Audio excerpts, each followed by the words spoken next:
आपने सुबह कहा था ना सत्संग में कि एक प्रतिज्ञा लो, तो मैंने कोशिश की ये प्रतिज्ञा लेने की हाँ बिल्कुल। कि ना आए मेरे। हाँ, जब क्रोध आवे तो मौन हो जाओ, जी दांत से दांत बांध के नहीं बोलना, मुझे नहीं बोलना, नहीं तो गुस्सा आएगा तो फिर बोलना, और फिर बोलते बोलते पूरा शरीर उसी क्रोधावेश में हो जाता है। जी तो शांत रहो, नाम जप करने लगो जब क्रोध आवे, और मौन हो जाओ। जी। कशिश मिश्रा जी पुणे से। महाराज जी, आपके चरणों में दंडवत प्रणाम। महाराज जी, मन क्या है, चित्त क्या है? मन और चित्त में क्या अंतर है? कोई अंतर नहीं, एक मन ही चार अंतःकरण कहा गया। निश्चय करने के कारण उसे बुद्धि कहा गया, चिंतन करने के कारण उसे चित्त कहा गया, क्रिया को स्वीकार करने के कारण अहंकार कहा गया, और संकल्प विकल्प करने के कारण मन कहा गया। एक मन ही चार रूपों में विराजमान है। ये मन भगवान का स्वरूप है। इंद्रियाणाम मनश्चास्मि, इसीलिए चित्त वासुदेव में कहा गया है। तो मन भगवान का स्वरूप है। ये जब तक भगवान में नहीं लगेगा, प्रकृति में लगेगा तो दोष ही दोष पैदा करेगा, और जब परमात्मा में लगेगा तब निर्दोष हो जाएगा। तो मन को भगवान ने कहा, मन मना भव मद भक्तो माद्याजी माम नमस्कुरु। तुम अपना मन मेरे में लगा दो, मन को मेरे में लगा दो, बस ये बात मान लो, भगवान में मन को लगा दो, अभी सब ठीक हो जाएगा।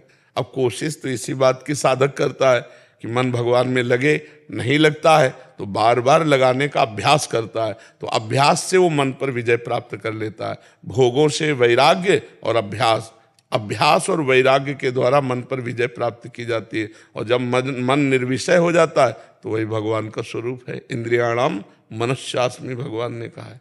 समझ पा रहे आप? अरे थोड़ा हाँ समझो, नाम जप करो, नाम जप करो, नाम से सब ठीक हो जाएगा। सुखविंदर जी फैजलका से। राधे राधे गुरु जी। राधे राधे महाराज जी। गुरु जी, आपके प्रवचनों से बहुत लोगों ने बुरे काम और मीट अंडा शराब छोड़ दिया है। आपका गुरु के प्रति जो प्यार है और आपका प्रचार सबको प्रभु की तरफ लेकर जा रहा है। महाराज जी, मैं आपसे प्रार्थना करना चाहता हूं कि आप एक बार श्री हरमंदिर साहिब, अमृतसर दरबार साहिब और डेरा राधा स्वामी व्यास जी पधारे महाराज जी। वृंदावन से हम कहीं जाते ही नहीं, अखंड वृंदावन बस, कहीं नहीं। हमारे पंजाब में भी चरण डाल दो एक बार। अब वो एक सन्यास होता है, क्षेत्र सन्यास कहते हैं, कि हम वृंदावन से नियम हो जाता है ना, तो उस नियम से युक्त है कि वृंदावन से बाहर नहीं जा सकते। जैसे आपसे लव हो गया जी, प्यार हो गया जी।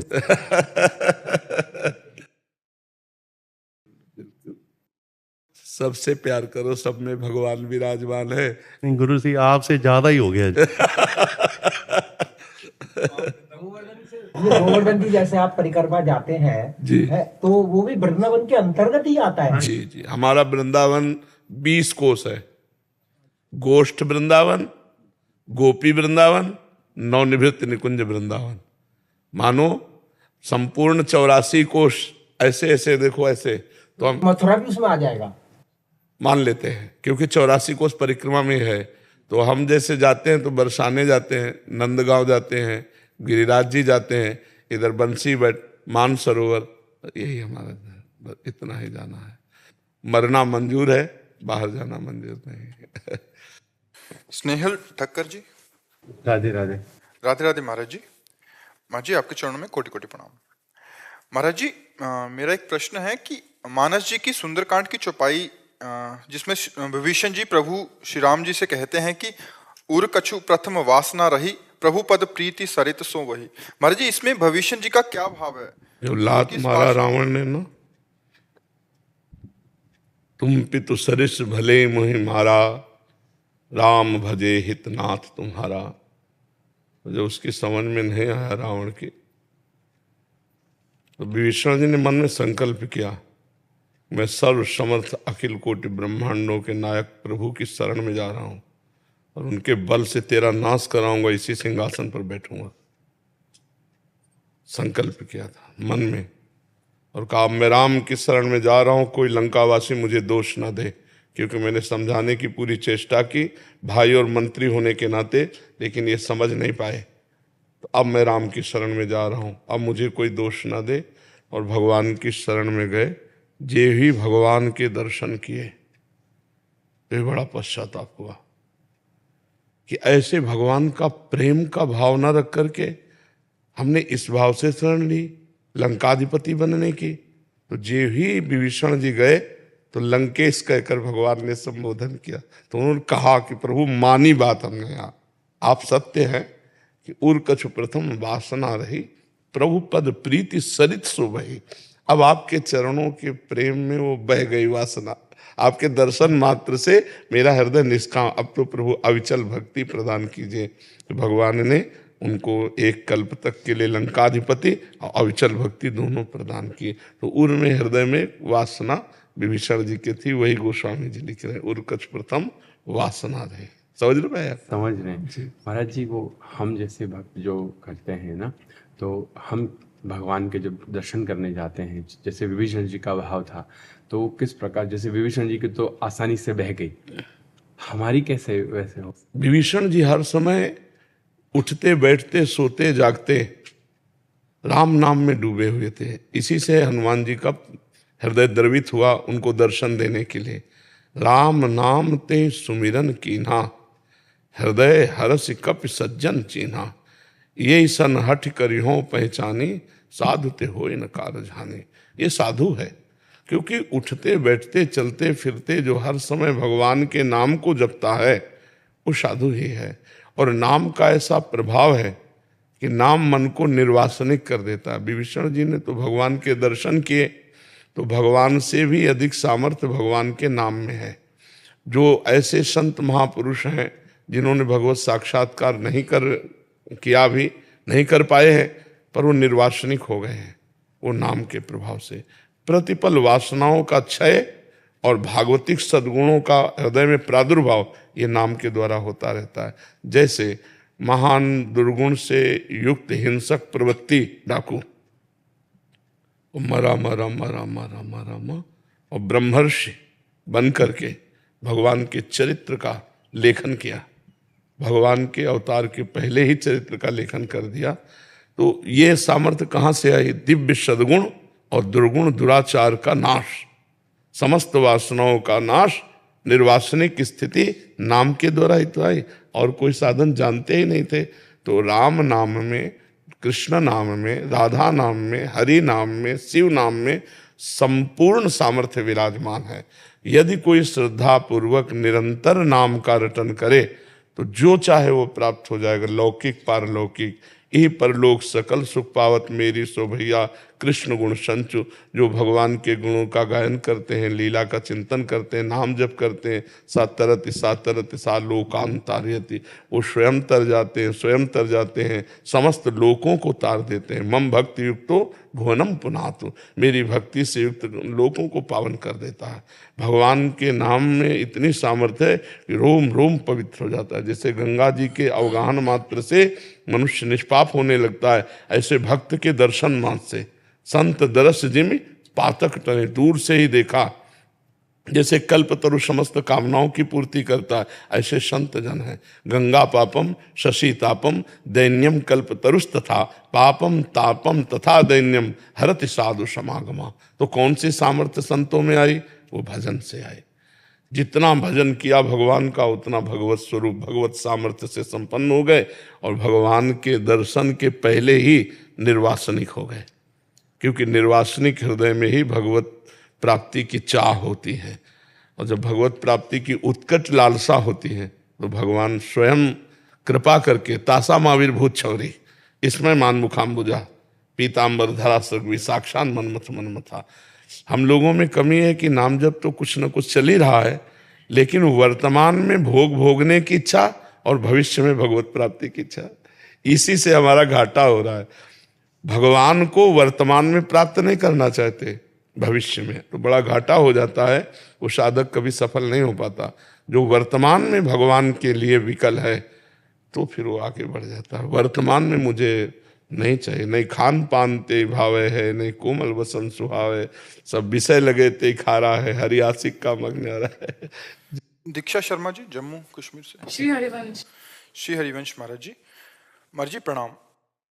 महाराज जी, सत्य को खोजने की तलाश में एक जगह से कुछ प्राप्त हुआ और दूसरी जगह से कुछ और, पर अब भी ऐसी स्थिति उत्पन्न हो गई है कि कुछ भी जानने की जिज्ञासा खत्म सी हो गई है। अब ऐसा लगता है कि जहां हैं वहीं बैठे रहें और कुछ भी ना करें, बस बैठे रहें ध्यान में। क्या ऐसी मनोदशा कहाँ बैठे रह सकता है कोई क्रिया किए बिना एक पल नहीं रह सकता, एक क्षण नहीं रहता। तो शांत कहाँ, शांत तो स्वरूप है, शांताकारम तो स्वरूप है, शांतम शाश्वतम अप्रमेय मनघम, ये तो हमारा स्वरूप है, हमारे इष्ट है। हम देह भाव से कभी शांत रह सकते हैं? प्रकृति को मैं में जोड़ करके कभी कोई शांति प्राप्त कर सकता है? अशांत, ये प्रकृति है। सूक्ष्म शरीर प्रकृति है, कारण शरीर प्रकृति है, और हम परमात्मा स्वरूप हैं, ब्रह्म स्वरूप हैं। हम अपने स्वरूप को ना जानकर प्रकृति से देहाभिमान करके और हम सोचते हैं शांत बैठे, असंभव। प्रकृति कभी शांत रहने ही नहीं देगी और परमात्मा कभी अशांत नहीं होने देता। परमात्मा में स्थित कभी अशांत नहीं हो सकता और प्रकृति में स्थित कभी शांत नहीं हो सकता। तो बच्चा अब तुम देखो कहाँ स्थित हो। और ये कि सत्य कहीं कुछ और, कहीं कुछ और, कहीं कुछ और, तो अभी सत्य जाना ही नहीं। सत्य और नहीं है, सत्य तो सत्य है सत्य और नहीं है, माया और है। सत्य तो सत्य है, माया में अभी तुमने सत्य को नहीं जाना। सत्य तो एको ब्रह्म द्वितीयो नास्ति, वहां और नहीं है, वहां जो कुछ है सब एक को ब्रह्म। सर्वम खलविदम ब्रह्म ने नास्ति किंचन, एकमात्र ब्रह्म ही सब जगह विराजमान, किंचन मात्र और कोई नहीं है। उसके हृदय में आई भावना एकाकी न रमते, तो एको हम बहुत श्यामा, तो और कहाँ है? क्यों बच्चा? हाँ, तो अभी जाना नहीं। सत्य को जान लेने के बाद सत्य स्वरूप हो जाता है। ब्रह्मविद ब्रह्म भवति, सोई जाने जी देव जनाई, जानत तो है तो महाराज जी, जिस भी मार्ग में चले वो पूर्ण है आगे जाके। और क्या, पूर्ण ही तो परमात्मा है और पूर्ण ही जीवात्मा है। देहाभिमान करने के कारण अपूर्णता को स्वीकार करने के कारण अपूर्ण है, अपूर्णता को छोड़ दे तो पूर्ण ब्रह्म है, तो कोई दूसरा थोड़ी है। द्वितीयो नास्ति द्वितीयो। बड़ा आनंद का विषय पर आनंद के दरवाजे से हम लौट आते हैं भोगानंद में, विषयानंद में ऐसा कुछ चस्का लग गया है कि भगवदानंद की तरफ लगता है भय और विषयानंद लगता है प्रिय। जो भय प्रदान करने वाला है वो प्रिय लगता है, जो निर्भय पद है वो भयावह लगता है। अभी किसी से कहा जाए कि सब छोड़ो भगवान को, तो घबरा जाएगा। और जबकि सब छूटना है, अगर भगवान मिल गए तो जिसके मिलने के बाद कुछ प्राप्त करना बाकी नहीं रह जाता, वो भगवान है, वो आत्मबोध है। चाहे ब्रह्मबोध कहो, चाहे भगवत प्राप्ति कहो, चाहे परमात्मा प्राप्ति कहो। योगी जिसे परमात्मा कहते हैं, ज्ञानी उसे ब्रह्म कहते हैं, भक्त उन्हें भगवान कहते हैं, वही है जी। प्रथम अवस्थी जी, मध्य प्रदेश। श्री हरिवंश महाराज जी, राधे राधे। महाराज जी, गरुड़ पुराण के अनुसार जब जीव शरीर त्यागता है तब असहनीय पीड़ा होती है, वो आत्मा को यमलोक के मार्ग में कई कठिनाइयां सहनी पड़ती हैं। महाराज जी, क्या सिर्फ सही बताए तो आत्मा को कुछ नहीं होता है ये सब देहाभिमान के कारण होता है, कुछ नहीं होता। ये सूक्ष्म शरीर में अंतःकरण में जो मैं तत्व है उसका प्रतिबिंब पड़ रहा है, उसको मिटा दे और शुद्ध में रह जाए। दर्पण हटा लो तो प्रतिबिंब खत्म हो जाएगा। मैं और मोर तोर तय माया, यही दर्पण है। अहमता और ममता, इन दो को मिटा दे तो कहीं कोई कष्ट ही नहीं है। अच्छा, अब जब तक मिटाओगे नहीं, मतलब जैसे कोई स्वप्न में सो रहा है और उसका सिर काटा जा रहा है तो उसे दुख हो रहा है, अब उसके लिए कोई उपाय नहीं। आप वेद मंत्रों का उच्चारण करवाओ। सोते हुए आदमी की पिटाई हो रही है, उसको एक ही उपाय केवल है, जगा देना। सोते हुए पुरुष की संकट निवृत्ति केवल जागने मात्र से होगी, बिन जागे दुख दूर न हो। जो सपने सिर काटे कोई, बिन जागे दुख दूर न। तो देखो, ये स्वाप्निक माया है, स्वाप्निक है नरक और स्वाप्निक है स्वर्ग। जब तक आप जगोगे नहीं तब तक ना भोगते हुए भी आपको भोगना पड़ेगा, जन्म मरण से रहित होते हुए भी आपको जन्म मरण भोगना पड़ेगा। अब इसके लिए सदगुरु की शरण होकर के और भगवान का खूब नाम जप करे, मंत्र जप करे, अपने स्वरूप को जाने, तो न कोई नरक है न कोई स्वर्ग है। उमा कहूँ मैं अनुभव अपना, सत हरि भजन जगत सब सपना। तो ये सपना है, जे ही जाने जग जाए हेराई, जागे जथा स्वपन ब्रह्म। अब बच्चा हो, तुम समझ रहे हो हमारी बात? भैया एक ये दीर्घ स्वप्न है, लंबा स्वप्न है। जब तक परमात्म ज्ञान नहीं होगा तब तक ये आवागमन का भ्रम, जैसे स्वप्न में आप समुद्र में डूब रहे हो। अब हम क्या उपाय कर सकते हैं? हम 100 नौका मंगा लें, 100 तैराक मंगा लें, क्या आप तक हम पहुंच सकते हैं? आपको बचा सकते हैं? एक केवल उपाय है, ए उठ, अब न समुद्र है न नौका है, एकदम बिलग, सब दुखों से बच गए। ऐसे ही जागना है, न तू स्त्री है न तू पुरुष है, तू ब्रह्म स्वरूप है, तू भगवत स्वरूप है। अब ये कैसे मलिन अंतःकरण को समझ में आवे? तब वो अपने को स्त्री मानकर, पुरुष मानकर जो बर्ताव करता है तो अवश्य में भोक्तव्यम कृतम कर्म शुभाशुभम, वो फंसता चला जाता है।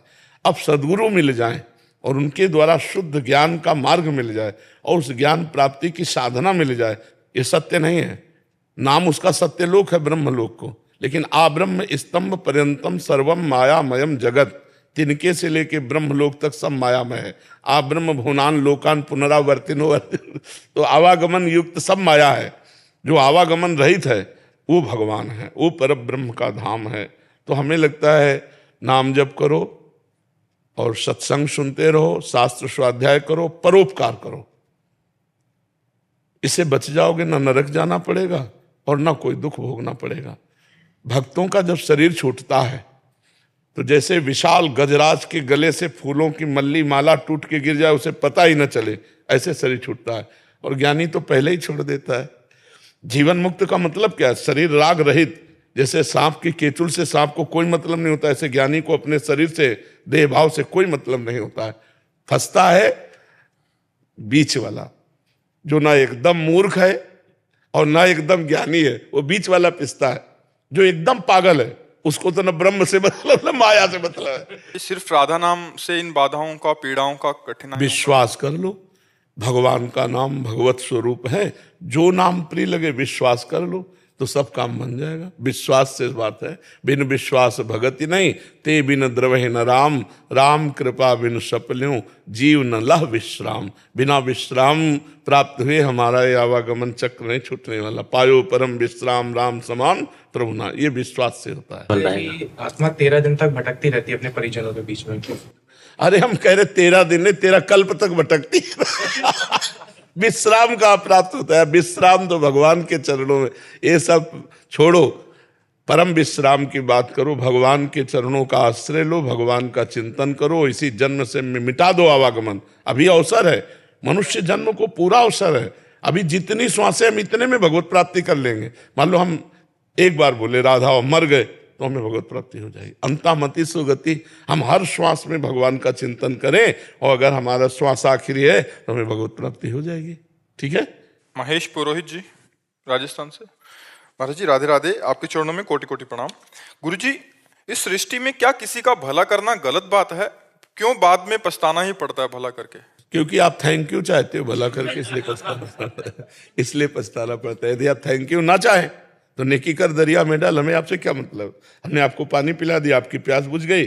अब इसके हमारी स्वार्थ बुद्धि बदले में नमन चाहती है, बदले में नमस्कार चाहती है, धन्यवाद चाहती है, तो ये गलत बात है। सच्चा परमार्थ है, सच्चा हित है कि हम उसका हित कर दिया और हमें थैंक यू की विचार नहीं है। समझ रहे ना? आप करके देखो, आनंद यहाँ हृदय में शीतलता आ जाएगी। एक दिन कोई भूखा आदमी टहल रहा हो, अपना भोजन न पाकर उसको पवाओ तो देखो 10 प्रकार के भोजन पाने से जो सुख मिलता है उससे 10 गुना सुख मिलेगा जब किसी भूखे को पवा दोगे। लेकिन अगर तुम्हारे अंदर ये चाह है कि हमारे पैर छुए तो वो शीतलता नहीं होगी। भूखे के पैर छू के पवा दो, मेरे भगवान आज मुझ पर कृपा करके इस रूप में आए तो दियम वस्तु गोविंदम तुभ्यमेव समर्पये, तो हृदय से। सिंहासन बत्तीसी 20वीं पुतली ज्ञानमती ने जो कथा सुनाई वह कुछ इस प्रकार है। राजा विक्रमादित्य सच्चे ज्ञान के बहुत बड़े पाखरी थे तथा ज्ञानियों की बहुत कद्र करते थे। उन्होंने अपने दरबार में चुन चुनकर विद्वानों, पंडितों, लेखकों और कलाकारों को जगह दे रखी थी तथा उनके अनुभव और ज्ञान का भरपूर सम्मान करते थे। एक दिन वे वन में किसी कारण विचरण कर रहे थे तो उनके कानों में 2 आदमियों की बातचीत का कुछ अंश पड़ा। उनकी समझ में आ गया कि उनमें से कोई ज्योतिषी उन्होंने है तथा उन्होंने चंदन का टीका लगाया और अंतर्ध्यान हो गए। ज्योतिषी अपने दोस्त को बोला, मैंने अपनी ज्योतिष का पूरा ज्ञान अर्जित कर लिया है और अब मैं तुम्हारे भूत, वर्तमान और भविष्य के बारे में सब कुछ स्पष्ट बता सकता हूँ। दूसरा उनकी बातों में कोई रुचि ना लेता हुआ बोला, तुम मेरे भूत और वर्तमान से पूरी तरह परिचित हो, इसलिए सब कुछ बता सकते हो और अपने भविष्य के बारे में जानने की मेरी कोई इच्छा नहीं है। अच्छा होता तुम अपना ज्ञान अपने तक ही सीमित रखते। मगर ज्योतिष रुकने वाला नहीं था। वह बोला, इन बिखरी हुई हड्डियों को देख रहे हो?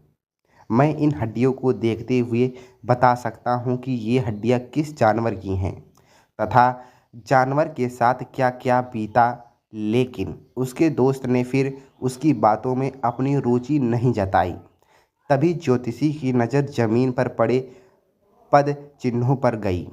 उसने कहा, ये पद चिन्ह किसी राजा के हैं और सत्यता की जांच तुम खुद कर सकते हो। ज्योतिष के अनुसार राजा के पांवों में ही प्राकृतिक रूप से शकल का चिन्ह होता है, जो यहाँ स्पष्ट नजर आ रहा है। उनके दोस्तों ने सोचा कि सत्यता की जांच कर ही ली जाए, अन्यथा यह ज्योतिषी बोलता ही रहेगा। पद चिन्हों का अनुसरण करते करते वे जंगल में अंदर आते गए। जहाँ पद चिन्ह समाप्त होते थे वहाँ कुल्हाड़ी लिए एक लकड़हारा खड़ा था तथा कुल्हाड़ी से एक पेड़ काट रहा था। ज्योतिषी ने उसे अपने पाँव दिखाने को कहा। लकड़हारे ने अपने पाँव दिखाए तो उसका दिमाग चकरा गया। लकड़हारे के पाँव पर प्राकृतिक रूप से कमल के चिन्ह थे। ज्योतिषी ने अब उससे उसका असली परिचय पूछा तो लकड़हारा बोला कि उसका जन्म ही एक लकड़हारे के घर हुआ है तथा वह कई पुश्तों से यही काम कर रहा है। ज्योतिषी सोच रहा था कि वह राजकुल का है तथा किसी परिस्थिति विश्व लकड़हारे का काम कर रहा है। अब उसका विश्वास अपने ज्योतिष ज्ञान से उठने लगा। उसका दोस्त उसका उपहास करने लगा तो वह चिढ़कर बोला, चलो चलकर राजा विक्रमादित्य के पांव देखते हैं। अगर उनके पांव पर कमल चिन्ह नहीं हुआ तो मैं समूचे ज्योतिष शास्त्र को झूठा समझूंगा और मान लूँगा कि मेरा ज्योतिष अध्ययन बेकार चला गया। वे लकड़हारे को छोड़ उज्जैन नगरी को चल पड़े। काफ़ी चलने के बाद राजमहल पहुँचे। राजमहल पहुंचकर उन्होंने विक्रमादित्य से मिलने की इच्छा जताई। जब विक्रम सामने आए तो उन्होंने उनसे अपना पैर दिखाने की प्रार्थना की। विक्रम का पैर देखकर ज्योतिष सन्न रह गया। उनके पांव भी साधारण मनुष्यों के पांव जैसे थे। उन पर वैसी ही आड़ी तिरछी रेखाएं थी, कोई कमल चिन्ह नहीं था। ज्योतिषी को अपनी ज्योतिष ज्ञान पर नहीं बल्कि पूरे ज्योतिष शास्त्र पर संदेह होने लगा। वह राजा से बोला, ज्योतिष शास्त्र कहता है कि कमल चिन्ह जिनके पाँव में मौजूद हो वह व्यक्ति राजा होगा, मगर यह सरासर असत्य है। जिनके पाँव पर मैंने ये चिन्ह देखे वह पुश्तैनी लकड़हारा है। दूर दूर तक उसका संबंध किसी राजघराने से नहीं है। पेट भरने के लिए ही जी तोड़ मेहनत करता है तथा हर सुख सुविधा से वंचित है। दूसरी ओर आप जैसा चक्रवर्ती सम्राट है जिसके भाग्य में भोग करने वाली हर चीज़ है, जिसकी कीर्ति दूर दूर तक फैली हुई है। आपको राजाओं का राजा कहा जाता है, मगर आपके पाँव में ऐसा कोई चिन्ह मौजूद नहीं है। राजा को हंसी आ गई और उन्होंने पूछा, क्या आपका विश्वास अपने ज्ञान तथा विद्या पर से उठ गया? ज्योतिष ने जवाब दिया, बिल्कुल। मुझे अब रति भर भी विश्वास नहीं रहा। उसने राजा से नम्रतापूर्वक विदा लेते हुए अपने मित्र से चलने का इशारा किया। जब वह चलने को हुआ तो राजा ने उसे रोकने को कहा। दोनों ठिठक कर रुक गए। विक्रम ने एक चाकू मंगवाकर तथा पैरों के तलवों को खुरचने लगे। खुरचने पर तलवों की चमड़ी उतर गई और अंदर से कमल के चिन्ह स्पष्ट हो गए। ज्योतिषी को हतप्रभ देख विक्रम कहा, हे ज्योतिषी महाराज, आपके ज्ञान में कोई कमी नहीं है, लेकिन आपका ज्ञान तब तक अधूरा रहेगा जब तक आप अपने ज्ञान की डींगें हाँकेंगे और जब तक उनकी जांच करते रहेंगे। मैंने आपकी बातें सुन ली थी और मैं भी जंगल में लकड़हारे के वेश में आपसे मिला था। मैंने आपकी विद्या की जांच के लिए अपने पाँव पर खाल चढ़ा ली थी ताकि कमल की आकृति ढक जाए।